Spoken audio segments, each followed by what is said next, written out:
কাল ছিল 31 ডিসেম্বর, আজ 1 জানুয়ারি। ভিডিওটা কালকেই দেওয়ার কথা ছিল, কিন্তু কালকে আমার মানসিক পরিস্থিতি সেরকম ছিল না যে আমি ভিডিওটা করতে পারবো বা ভিডিওটাকে এডিট করতে পারবো, যার কারণে ভিডিওটা আজকে 1 জানুয়ারি আমি করছি। আর ভিডিওটা তোমাদের কাছে আজকেই পোস্ট হবে। আসলে কি বলতো, ভাগ্যের সঙ্গে আমরা কখনো পেরে উঠি না। ভাগ্যে যা লেখা আছে সেটা তো ঘটবেই, সেটাকে কে খণ্ডায়।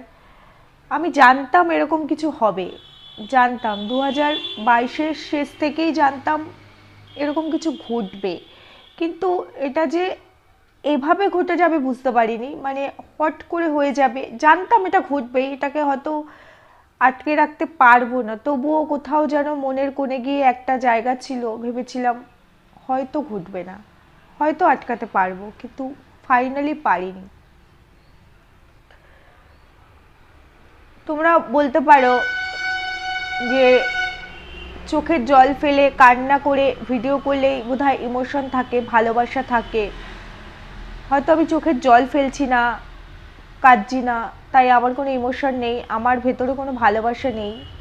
অ্যাকচুয়ালি সেটা নয়, পরিস্থিতি অনেক কিছু শিখিয়ে দেয়, অনেক কিছুর জন্য নিজেকে তৈরি করতে হয়। আসলে আমার তো একটা বাচ্চা আছে, আমার একটা 9 বছরের মেয়ে আছে। মেয়েটা যখন থেকে বোঝে, কোনোদিনও তো ওর বাবাকে ছাড়া থাকেনি, তো বারবার আমার মেয়েটা জিজ্ঞেস করছে পাপা কোথায়, পাপা কখন আসবে, পাপা কবে আসবে।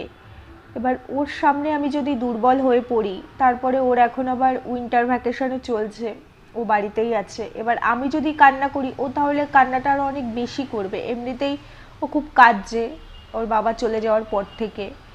তো সেই জন্য নিজেকে যতটা পারছি শক্ত করে রাখার চেষ্টা করছি। হ্যাঁ, ভেতরটা তো ফেটে যাচ্ছে, সেটা কাউকে দেখাতে পারছি না যে কতটা কষ্ট হচ্ছে। কি বলতো, আজকে 15 বছর বিয়ে হয়েছে, মানে 15 বছর রানিং চলছে। এই ডিসেম্বরের আমার আর কি 14 বছর কমপ্লিট হয়েছে বিয়ের। তো অনেক ছোট বয়স থেকে তো ওই একটা মানুষের সঙ্গে সংসার করছি অনেকগুলো বছর, জীবনে অনেক কিছু দেখেছি।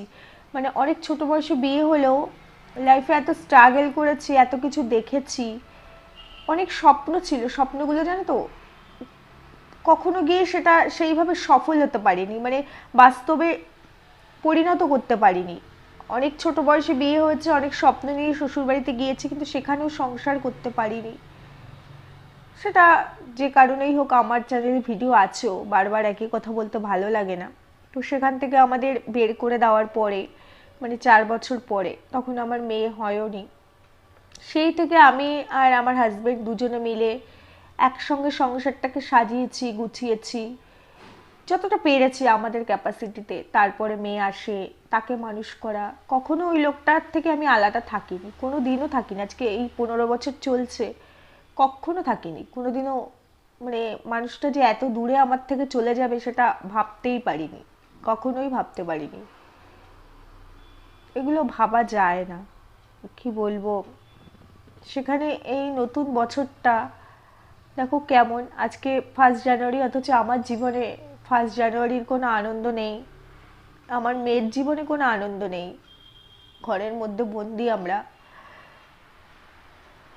আছি, যেভাবে বাকি দিনগুলো কাটাই সেভাবেই কাটাচ্ছি জীবনটা। দিনগুলো এইভাবেই হয়তো কাটবে, জানি না কতদিন কিভাবে কাটবে।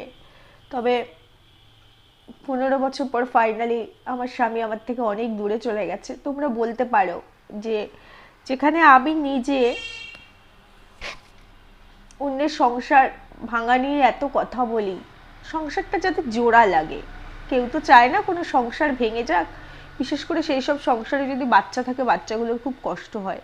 সেটা নিয়ে কথা বলি। পরকীয়াটা আমার ভালো লাগে না, আমি পছন্দ করি না, সেটা নিয়ে কথা বলি। তো তোমরা সেখান থেকে বলতে পারো যে আজকে আমার স্বামী আমার থেকে এতটা দূরে, যে কিনা অন্যের সংসার নিয়ে কথা বলে তার স্বামী আজকে এত দূরে।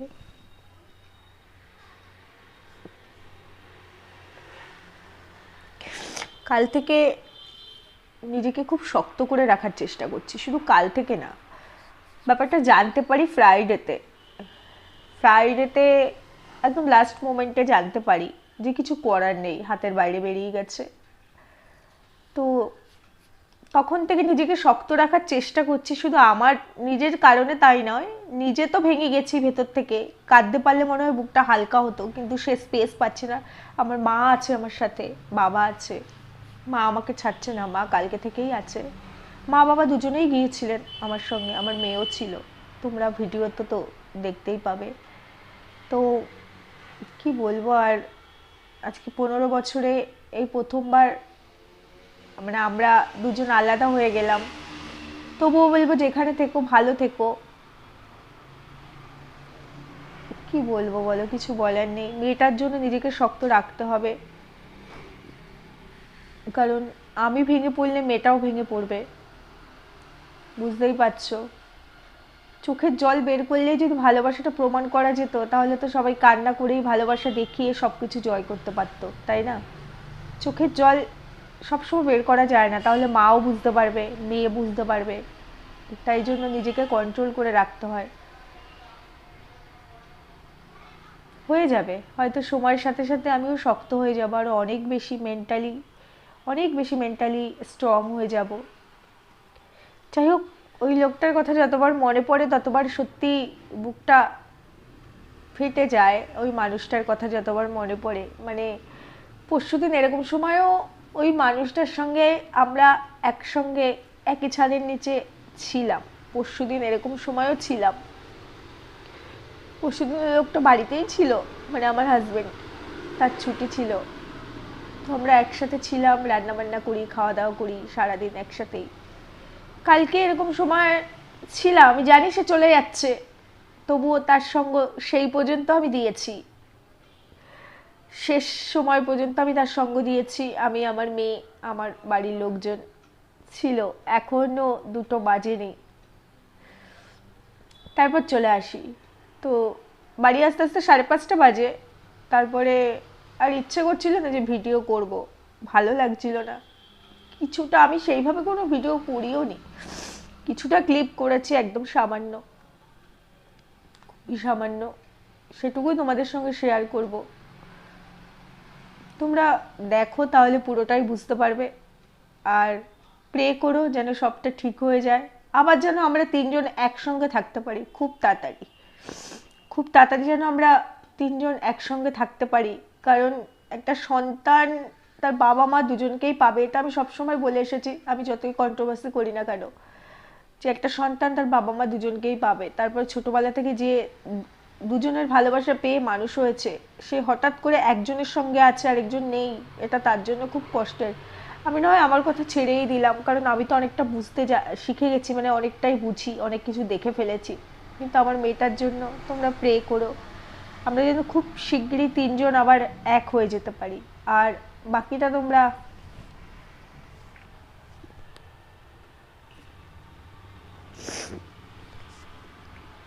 তোমরা ভিডিওটা দেখলে, আমি যেটুকু ভিডিও ক্লিপ তুলেছি সেটুকু তোমাদের সঙ্গে শেয়ার করছি, তোমরা বাকিটা দেখলে বুঝতে পেরে যাবে। আর কি বলবো, ভালো লাগলে লাইক কমেন্ট শেয়ার করো, যারা বন্ধু হওনি আমার বন্ধু হয়ে যেও। সবাই সুস্থ থেকো, ভালো থেকো, সবাইকে জানাই নতুন বছরের অনেক শুভেচ্ছা, হ্যাপি নিউ ইয়ার। আর কেউ আলাদা হয়ে যেও না, প্রত্যেকটা স্বামী স্ত্রী যেন একসঙ্গে থাকতে পারে সব সময় সব সময়। আলাদা হয়ে গেলে ভেতরে যে কি যন্ত্রণা, কি কষ্ট, সেটা যারা হয়ে যায় তারা বোঝে। অ্যাকচুয়ালি আমরা তো, মানে আমি আমার কথা বলছি, সংসার স্বামী ছাড়া কখনো কিছু ভাবিনি, সংসারটাকে ভালোবেসেছি, স্বামীকে ভালোবেসেছি বলেই হয়তো সংসারটাকে এত ভালোবাসতে পেরেছি। এবার সেখানে এরমভাবে কখনো সত্যি ভাবিনি যে কখনো এতটা দূরে চলে যাবে, মানে এতটাই দূরে চলে যাবে যে ধরা ছোঁয়ার বাইরে, আমি ছুতেও পারবো না, চাইলেও ছুতে পারবো না। এটা ভাবিনি, আর এটা কখনো আমার জীবনে ঘটেনি, এটা সাডেন হয়েছে। জানতাম আসবে দিনটা, কিন্তু আসবেই, ডেফিনেট আসবেই, অ্যাসিওর করে সেটা বুঝতে পারিনি। যাই হোক, ছিল কপালে, হয়েছে। তো তোমরা প্রে করো আমরা যেন আবার 3জন এক হয়ে যেতে পারি, একসঙ্গে থাকতে পারি। অনেক স্মৃতি 15 বছরে, অনেক ভালো সময় খারাপ সময় আমরা একসঙ্গে কাটিয়েছি, অনেক কিছু, অনেক ঝড় ঝাপটা, তবুও সেটাকে অতিক্রম করেও নিজেরা একসঙ্গে থেকেছি, সংসারটাকে আলাদা হতে দিইনি। অনেক ঝড় জীবনে এসেছে, অনেক ঝড় এসেছে, সেগুলোকে ওভারকাম করেও আজকে আমরা এখানে দাঁড়িয়ে আছি, সেখান থেকে হঠাৎ করে এইভাবে আলাদা হয়ে যাওয়াটা যেন মানতে পারছি না। যাই হোক বন্ধুরা, আজকে আর কথা বলতে পারছি না, মানে ভাষা বেরোচ্ছে না, ভালো লাগছে না, বুঝতেই পারছো দেখে। মেয়ে ড্রয়িং করছে, তো মেয়ের সামনেও বেশি কিছু বলতে পারছি না। যাই হোক, তোমরা কমেন্ট করে জানিও আর পুরো ভিডিওটা দেখো, তাহলে সবটা বুঝতে পারবে। তো দেখো বন্ধুরা, ওই যে গাড়ি চলে এসেছে, এই গাড়িতে করেই আমার হাজব্যান্ড যাবে আর কি। তো ওটা দেখতে পাচ্ছ আমার বাবা। আর একটা কথা বলছি, যতটুকু ফুটেজ আমি আর কি তুলেছি, সামান্যই তুলেছি, কিন্তু তাতে একটু ভয়েস দিয়ে কিন্তু আমি করিনি ভিডিও, কারণ আমার একদমই ভালো লাগছিল না, সেই কারণে ভয়েসটা কিন্তু পুরোটাই আমি পরে দিচ্ছি। আর এই দেখো আমার হাজব্যান্ড যে কিনা যাওয়ার জন্য একদম রেডি হয়ে গেছে, মানে রেডি হচ্ছে, লাস্ট মোমেন্টে যেটুকু দরকার সেটা করছে। আর যেহেতু ক্যামেরাটা আমি নিজে করছিলাম, তাই সেভাবে তো আমি নিজেকে নিজে দেখাতে পারছিলাম না, তাই একটুখানি দেখিয়ে দিলাম যে আমরাও যাচ্ছি তাকে ছাড়তে আর কি। যে আমি বলেছি একদম শেষ সময় পর্যন্ত আমি থাকবো তোমার সঙ্গে, আমি যাব, আমি দেখবো, আমি দেখতে চাই তুমি চলে যাচ্ছ আমার থেকে এত দূরে, যেটা আগে কোনোদিনও ঘটেনি, কোনোদিনও না, মানে এই 15 বছরে কখনো ঘটেনি। 15 বছরে তোমাদেরকে কি বলবো, বললে তোমরা কতটা বিশ্বাস করবে জানি না, এমন একটা দিনও আসেনি যে দিনটা আমি একটা রাত আমি আমার স্বামীকে ছাড়া কাটিয়েছি। মানে আমার বাপের বাড়িতে গেলেও আমার হাজব্যান্ড আমার সঙ্গে যায়।